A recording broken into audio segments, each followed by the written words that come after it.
Paimon even dreamt of making the film last night. If Paimon remembers right, we're meeting at Hotel de Boer. Let's get going!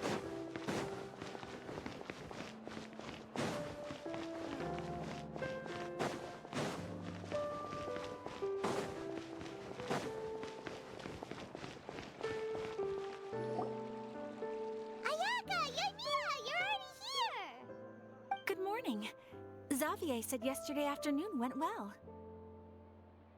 Yeah, and how about you, Ayaka? What were you up to yesterday? After we split up, Ayato went to see Udex Nervillette at the Palais Mermonia. I was originally thinking of going with him, but he said he could manage it himself.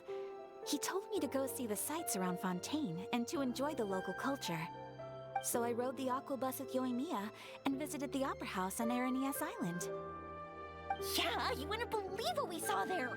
2 mechanical puppets that were dancing together! You've already seen them, right?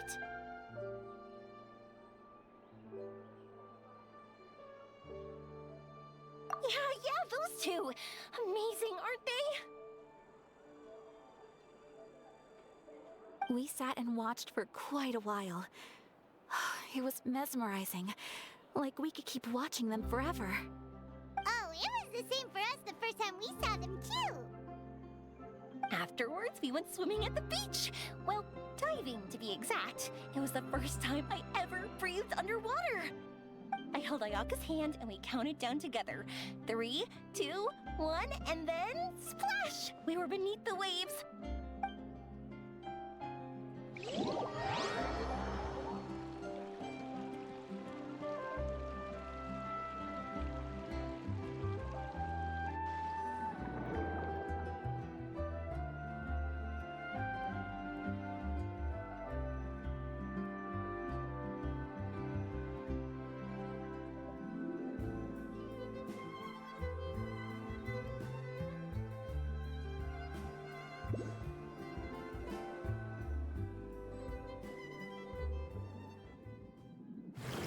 At first, I didn't dare to open my mouth.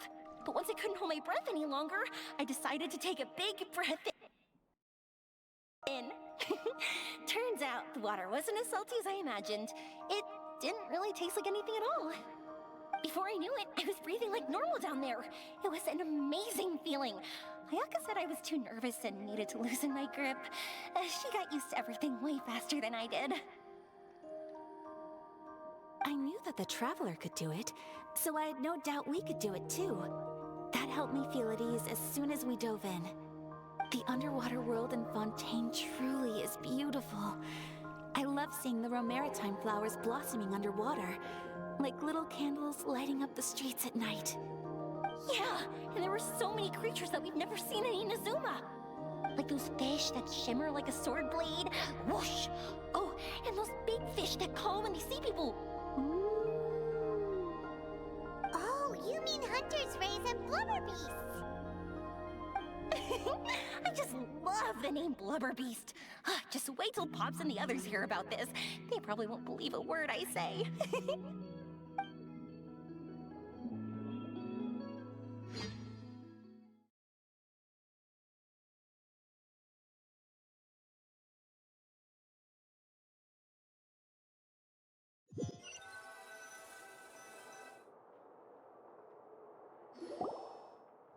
Yoimiya was down there for quite a while.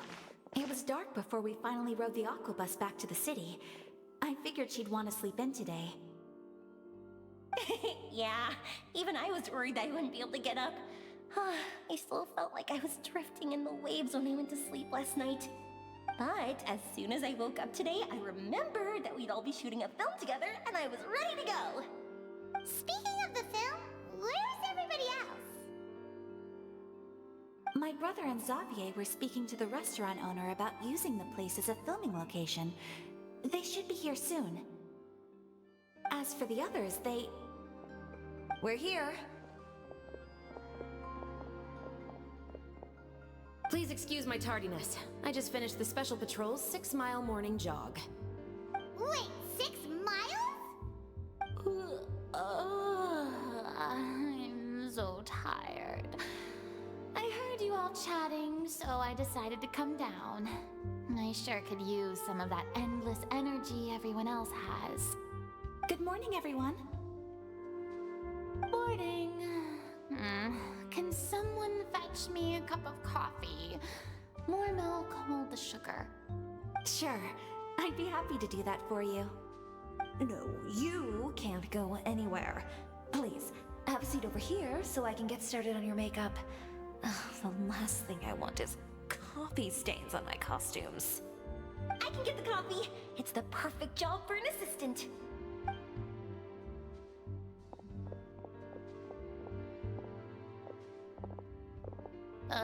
So much energy. Seriously, what's her secret? Oh, Yoimiya's always like that. But you sure look exhausted, Farina. It's because you're not used to waking up so early, huh? Of course not.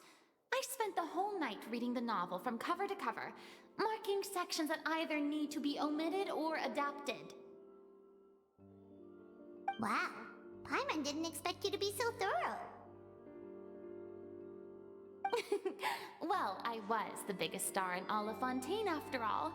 It takes more than just a pretty face to earn a reputation like that. I know how to get serious when the situation calls for it. I went all out when I was acting as an Archon, so why wouldn't I do the same for my own life? Here's your coffee, Director Farina.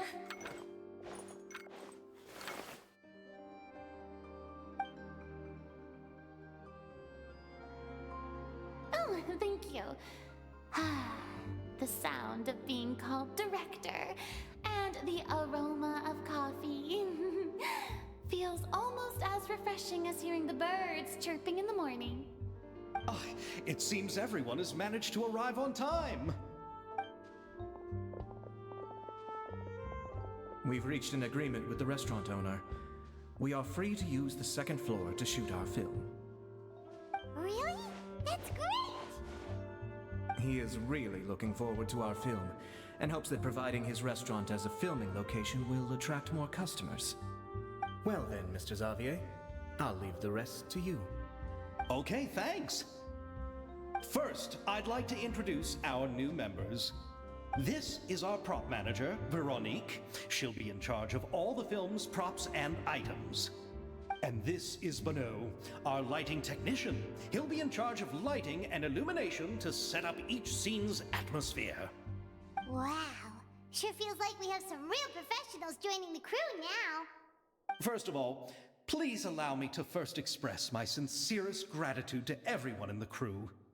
When my investor informed me yesterday that he wouldn't be able to provide the funds, I really thought that this was the nail in the coffin for this film.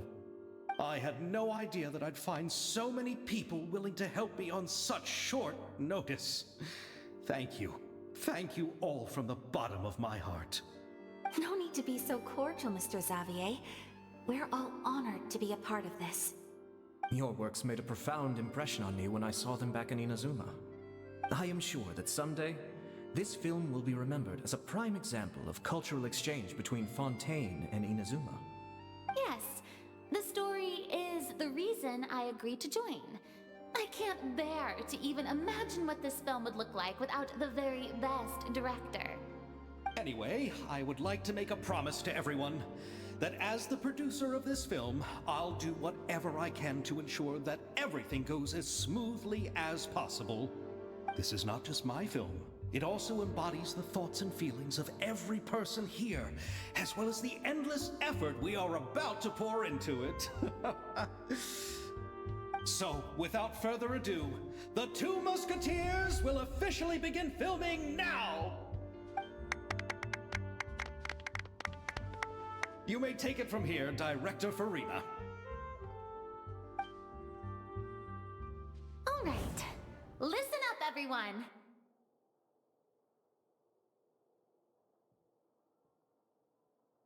The first scene takes place when the two young musketeers are living at the Baron's home, still unaware of all that is about to happen to them.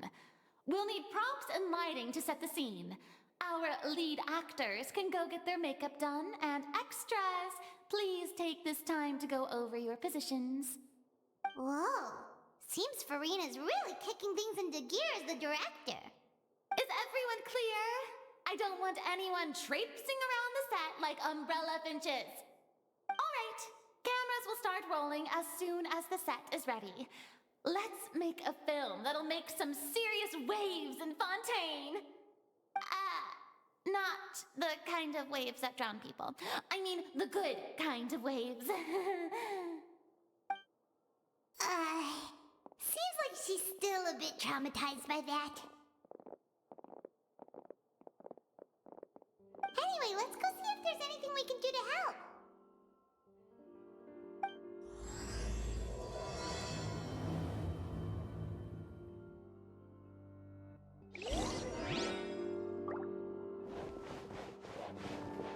I don't need any help here. Why don't you try asking someone else?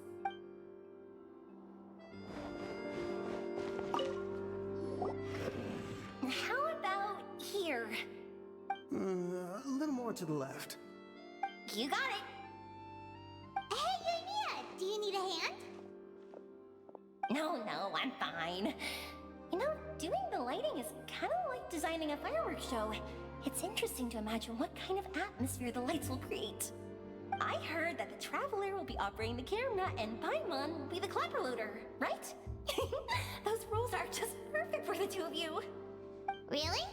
Is that because it'll be easy for Paimon to hold the clapperboard while flying? Well, sure, there's that, but that's not exactly what I meant. I just think that after all your journeys together, you two must have developed a super close bond and just naturally know how to work with each other. If I'm not mistaken, the director will want the cameras rolling as soon as the clapperboard goes clack. Oh, I see!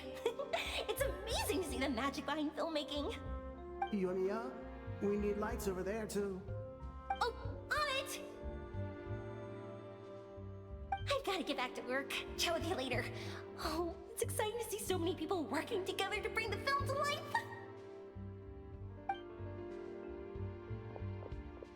Seems like Yamia's really getting into it. But she was right. We do have a super close bond, don't we?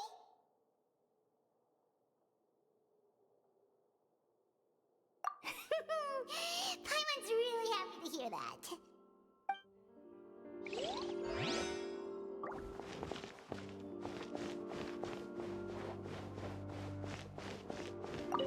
Ah, so this is what a musket looks like. Not exactly.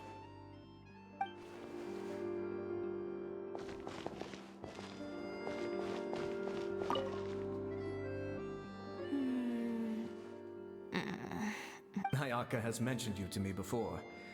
She said that you two were great friends when you were kids. No talking. I'm thinking about how to do your eyeshadow. Ah, yes.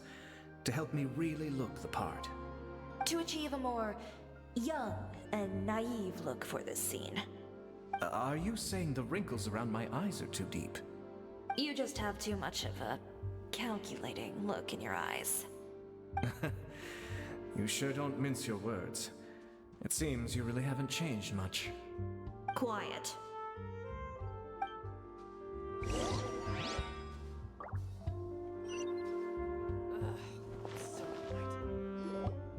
So, this is a real musket?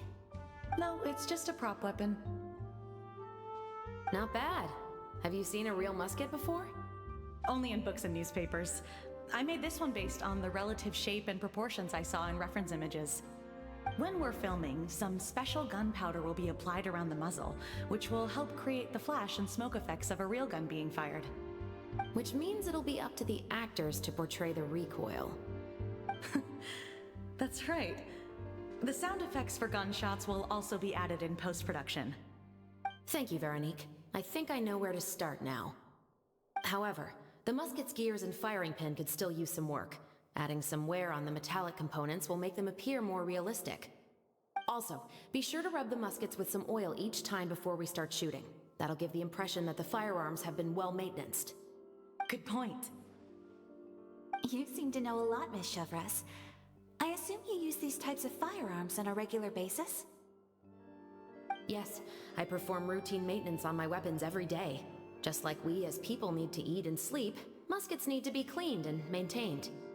I also perform similar care for my sword every day, and familiarize myself with its shape and weight, to the point where it feels like a natural extension of my body. Yes, this way, our weapons will never betray us in the heat of battle. Yes, well said. It seems we have the same philosophy on this topic. Oh, sounds like they found a common interest to talk about. Though these props differ from the muskets I use, I can still give you some pointers. Good. I look forward to your instruction. First and foremost, never point the weapon at anyone, regardless of whether it's a real or prop weapon, or whether you're holding it or it's on the table. This holds for any time when you're not actively engaging an enemy. Okay, understood. When aiming the musket, extend your arm so that it's level with your shoulder, and use your eye to look down the weapon's sights. Like this? Not bad. Now, try saying your lines. This is the end of the road for you. Good. Now turn your body a little. That way, you'll give your enemy less of a target to work with. And relax your shoulders. Here, allow me to demonstrate. This is the end of the road for you. Excuse me, Miss Chiori. Director Farina, there's something I wish to discuss with you. Oh? What is it? Like this? Yes, much better. What do you think? I do see your point. But are you sure you wish to do this? I believe it would be most fitting. Well, if you insist. All right, I understand. Miss Ayaka, Miss Chevres, could the two of you please come over here? Huh? What's going on? Are we gonna start filming now? Let's go see. What is it? I have a question for you, Miss Chevres. Would you be willing to play the role of a musketeer? What? To clarify, I would like to turn over my role to Miss Chevres. But brother... Don't worry, Ayaka. I actually view this as a good thing. I was becoming troubled trying to set aside some time to speak to the staff at the Palais Mermonia. I would like to have some conversations about the cultural exchange between our two countries, and I've heard that the bureaucratic process here can get rather complicated. Now, I will be able to focus on my work. Besides, you also know that I'm not really one for public performances. Are you really sure? From a director's point of view, I also felt like the relationship between the two musketeers in the original story could be improved. The older brother in the story plays the lead role with his overbearing character, but this causes his character to overshadow that of his sister, and the theme of the two supporting and relying on each other isn't conveyed very well. But if we were to change the siblings to two sisters of a similar age, then that aspect of the story might come through more clearly. Also, I've seen you instructing Ayaka. That cold and dignified personality is exactly what we need for the older musketeer. Of course, even with all these insights, the decision should still be made by Miss Chevres. Chevres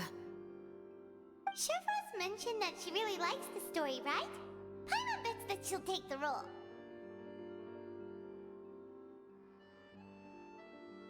All right, I'll take the role. Good! It's decided then. I'll get started on making edits to the script. We'll also need to make some immediate adjustments to the lighting, props, and costumes. I have a feeling that our adaptation will be even better than the original story. You're doing a great favor for me, Miss Chevres. You have my gratitude. Don't mention it. I like this character, so if anything, I should be the one thanking you. Well, since my brother is the one who brought up the idea, I suppose there's no need to worry. Let's go, Miss Chevres. I look forward to working with you. Please, just call me Chevres.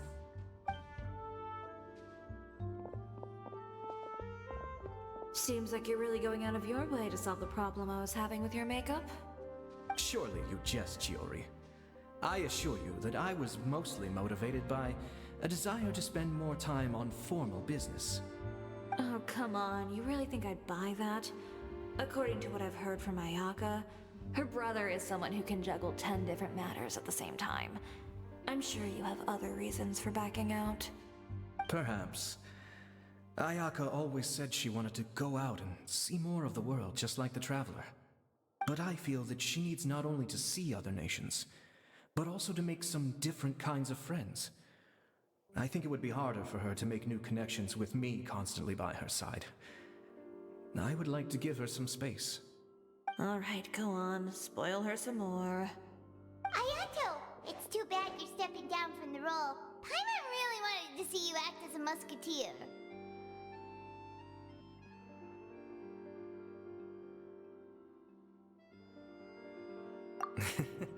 No need to poke fun at me.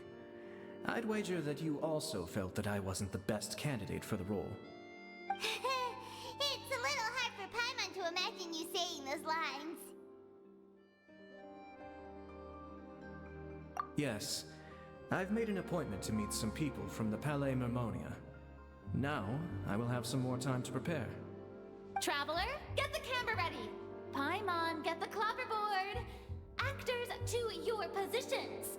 We're about to start shooting the first scene. Go on now. And please take good care of Ayaka.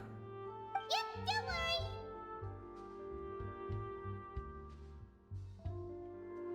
worry. Thank you. I look forward to seeing the film when it's finished. All right, now that we're all here, let me help set the scene for everyone.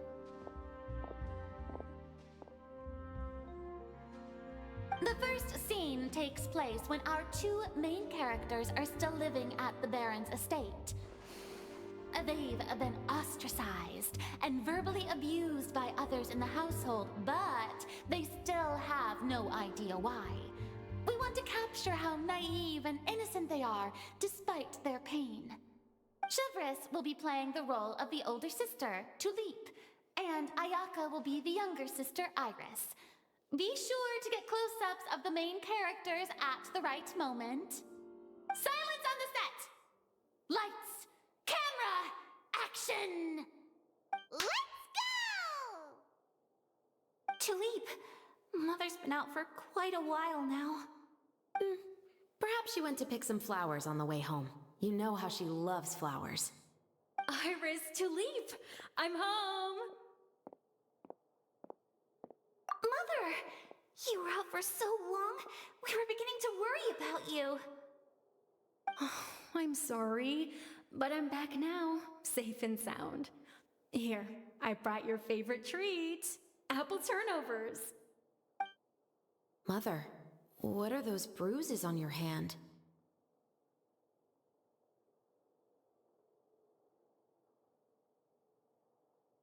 Huh?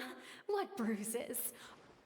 Oh, I must have bumped into something while I was working yesterday. But I didn't notice them this morning. Then perhaps they're from when I accidentally tripped when I was out just now.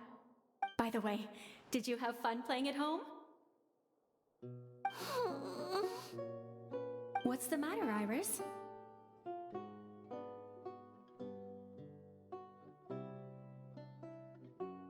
Well, we've realized that no one really wants to play with us. They even took Iris's doll and spat at us. And they even called us names. They said we were... Shh! It's all right, don't worry. Girls, listen to me.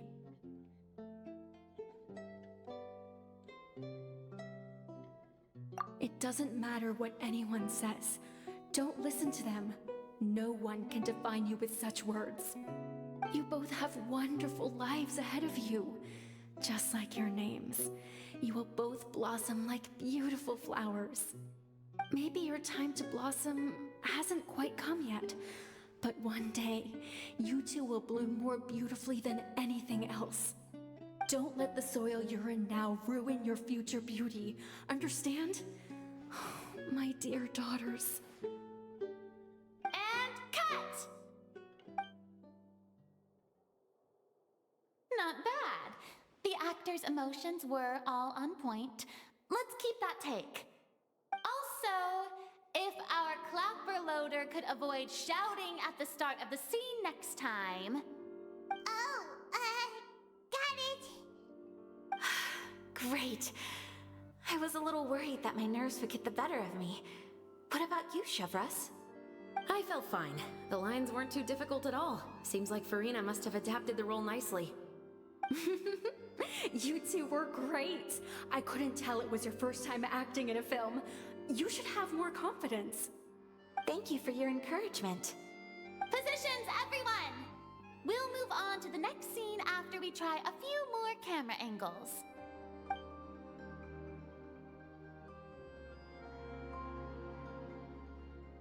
This scene is when our two characters return home, only to discover their mother has been murdered. Ready? Lights! Camera! Action! Mother, we're back! Mother?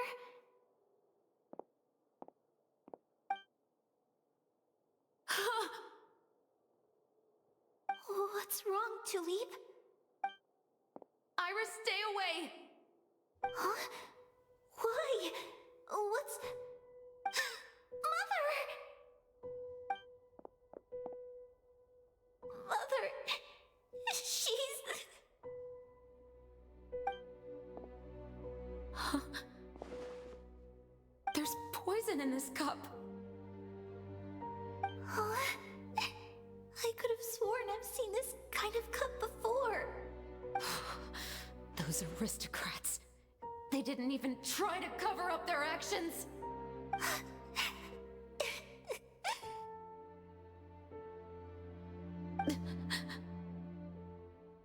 Iris, we need to leave this place. Leave? But now that Mother is gone, where can we even go?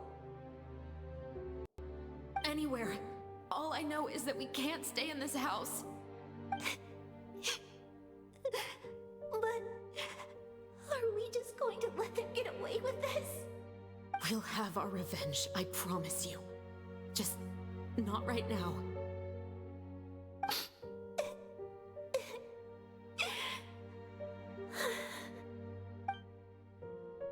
Come on, let's go. No, wait. We can't just leave Mother here like this. At least let me leave this rose with her. That's why we went out in the first place. To buy her this flower.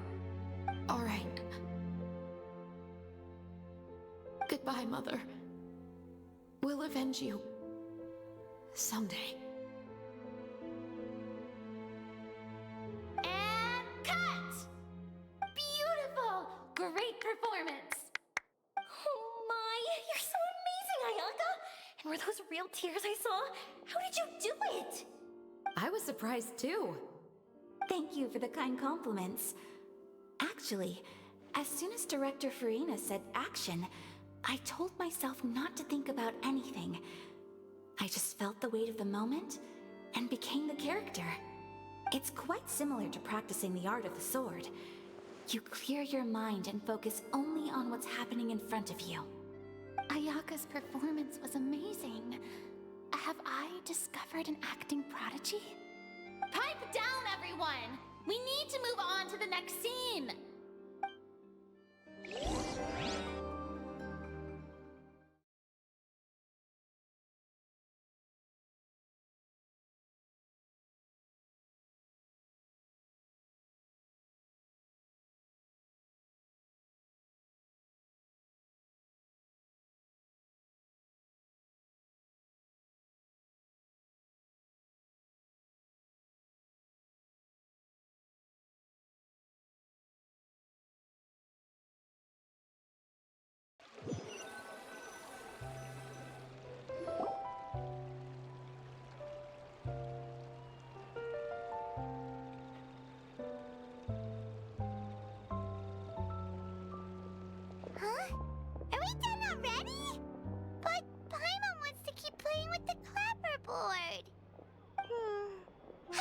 feel, Traveler? Is your arm sore from holding the camera all day?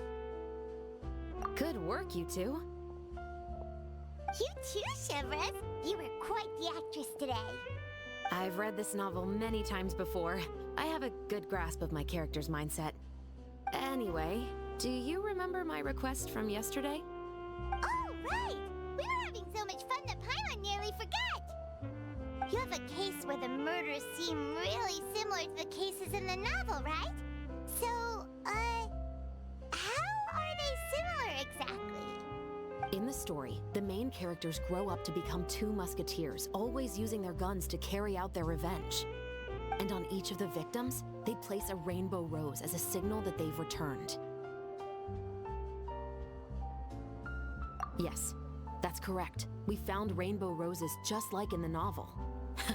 Seems like you're connecting the dots now. Oh, that does sound pretty concerning. Especially after seeing the script today. Oh, now Paimon can't stop wondering what kind of ulterior motive the murderer might have. What do you think, Traveler? You're smart. Paimon wants to hear your thoughts. Good. On behalf of Fontaine's Special Security and Surveillance Patrol, thank you for your dedication to justice. There's no time to lose. We should start investigating right away. Follow me. Huh? Right now? But we just got done filming all day. Paimon's so tired. The most valuable intel always comes after nightfall. They are like small, remote islands in the middle of the sea. If you don't stay vigilant, you will pass right by them in the fog. That's how one of my favorite books always puts it, at least. So, where are we going right now? Let's start by checking out some workshops that sell mechanical components. If the culprit is making their own weapons, it's very likely that they'll visit those sort of places.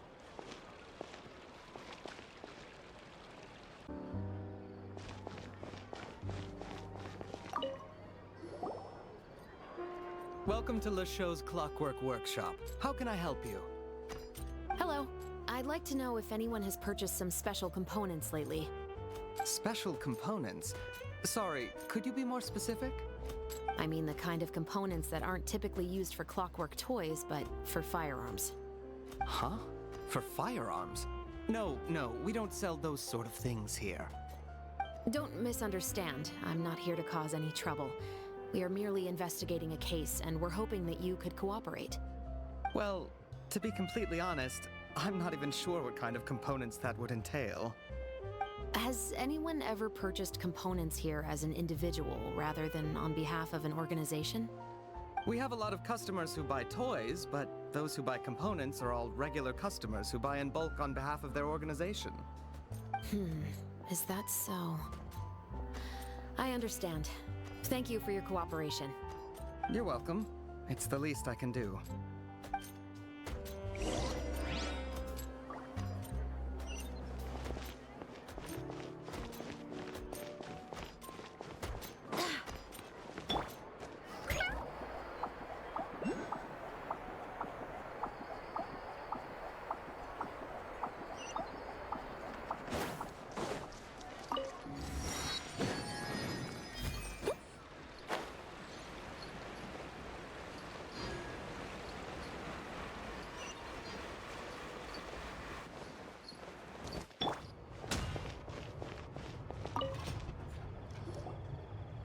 Oh, hey, Chevres. Run out of oil for your musket again? Hello, Estelle. I want to know if anyone has come to your shop recently to order some firearm components. Oh, is this another case? Let me think. I don't think so. Some people have requested that I make some prop guns for the Fontanalia Film Festival, but I refused all of those requests. Oh? Why's that? Because there's no profit! I only make things here that can do some real heavy lifting. I don't have the energy to make some new molds just for the festival. Then has anybody come specifically looking for mechanical components? Well, I usually sell off my scrap to the Fleuve Cendre. I don't typically give them to one specific person. I understand. Thanks for your cooperation. Don't mention it. Always happy to have the Musketeers' patronage. Seems like we haven't found any leads to go off yet. Yeah, unfortunately. All right, let's head to Philharmonic next. Huh? Are you sure? People might not be so thrilled to see the captain of the special patrol there. You think so, huh? Then I guess you don't know. Huh? Know what? That I grew up in Philharmonic.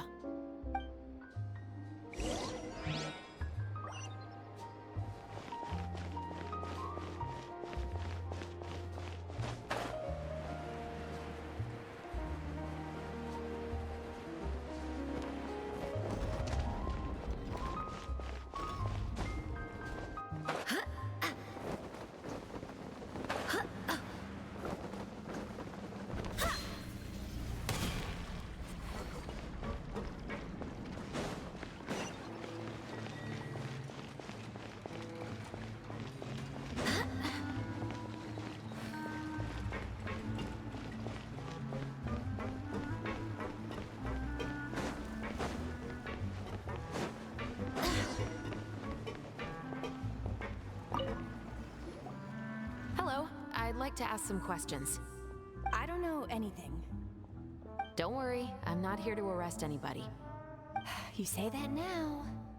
It's the truth. Here, take this as my guarantee.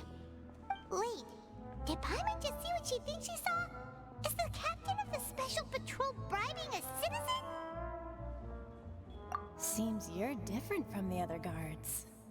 What do you want to know? Have you heard anything related to Muskets in Philharmonic lately? Anything at all? Muskets, huh? All I know is that about 2 weeks ago, we started hearing some loud noises at night. So loud that it's been waking me up. Were they gunshots? Possibly. It's hard to tell around here. Someone's house collapsing, a pipe exploding somewhere, it's all the same. But the noises I'm talking about definitely happened after I fell asleep. Do you know where the noises were coming from? I don't remember clearly. Is it that you don't remember, or that you need to think about it some more? You tell me. Then please, think about it some more. She's giving her even more Mora! The noises came from the end of the Southern Waterway. I came out and had a look for myself when I wasn't sleeping well, but I didn't dare get too close. That's all I know. All right, I'll take your word for it. Thanks for the pâte de fruits.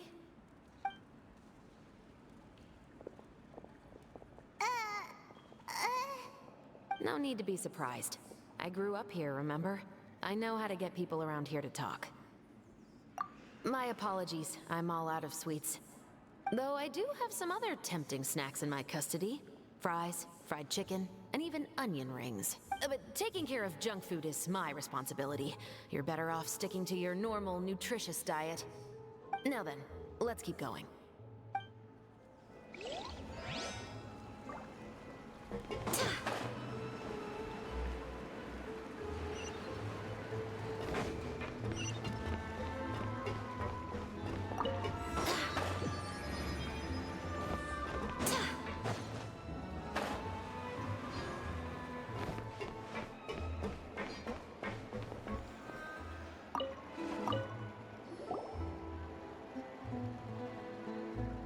It's been a while, Tetro. Please, just get on with your request. I want to know if you've heard anybody talking about muskets lately.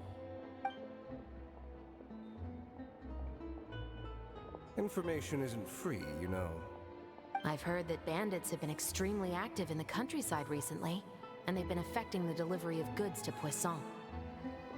I can allocate some more manpower to help out with that problem. What do you say? You're still as helpful as ever. One of our men got drunk at dinner about a month ago and lost his gun. 3 days later, it turned up in the corner here. What's weird about that? He just forgot where he put it, right? This is Fleuve Cendre, my friend. Anything of value left in the tavern won't ever make it to the next day.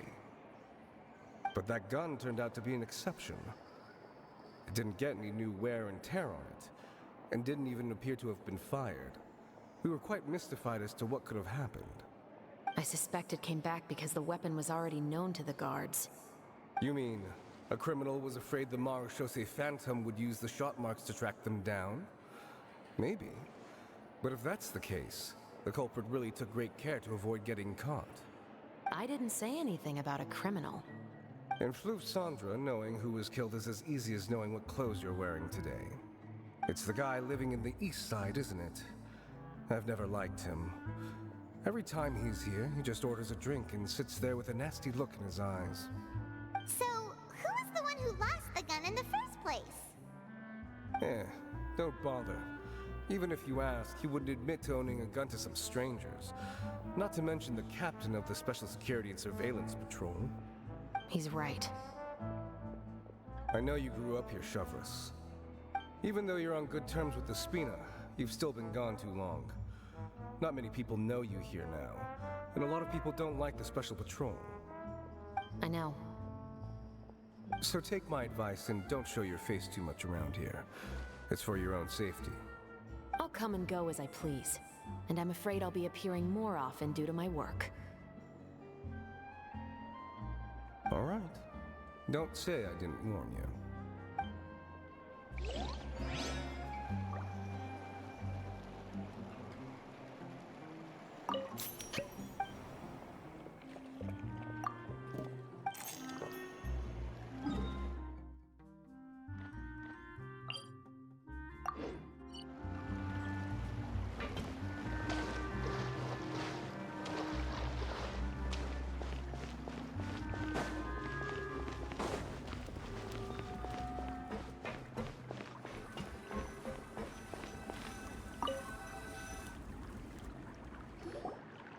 What's all this? Some broken planks and barrels, as well as some liquor bottles? Yes, but have a closer look, Paimon. Even though somebody has purposefully tried to clean them up, these are obviously marks from musket bullets. In other words, someone was here trying to improve their shot. They were using the barrels and bottles for target practice. Could it have been the killer? Your guess is as good as mine. Although many people at Fleuve Cendra own guns, few hide the fact from others. And even fewer would go to such lengths to hide markings from practice shots. Anyway, let's go. There might be more to this.